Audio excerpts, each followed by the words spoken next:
যার কেউ নাই তার আল্লাহ আছে। দেখুন এই লোকটা তার ঘোড়ার পিঠে সরিষার বস্তাটা যখন তুলতে যায় তখনই সেটা পইড়া নষ্ট হয়ে যায়। তারপর তারই একজন কর্মী যায় ঘোড়াটাকে মারার জন্য, কিন্তু ছেলেটা ঘোড়াটাকে মারতে দেয় না। তারপর মালিক কি বললো যে ঘোড়াকে না, এখন মারতে হবে তোকে। তারপর ওরে ধইরা ওকে বাইন্দা ইচ্ছারকম তাকে দেখুন নির্যাতন করতেছে। এটা ঘোড়া দেখা সেও মনে প্রচুর কষ্ট পেয়েছে।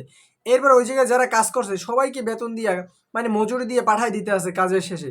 কিন্তু ঘোড়ার মালিকটা যখনই যায় তার মজুরি আনার জন্য তাকে একটা টাকাও না দিয়ে অপমান করে ওই জায়গা থেকে তাড়িয়ে দেয়। কিছুদিন পর দেখা যায় যে ওই জায়গায় ছেলেটা ঘোড়া নিয়ে বাইরে দাঁড়াই আছে, আর ওই মালিক এসে তাকে টাকা দিতে আছে। সে বলতেছে কি আপনার এই অবস্থা কা। তারপর এই যে দেখা যায় কল্পনার জগতে ঘোড়া তাদের দেখে হুঙ্কার দিয়ে ওঠে। মানে ঘোড়াটা যাইয়া তার মালিককে যে মারছে এই জন্য সে প্রতিবাদ করছে। দেখুন পিছন দিয়ে একটা লাথি মারে।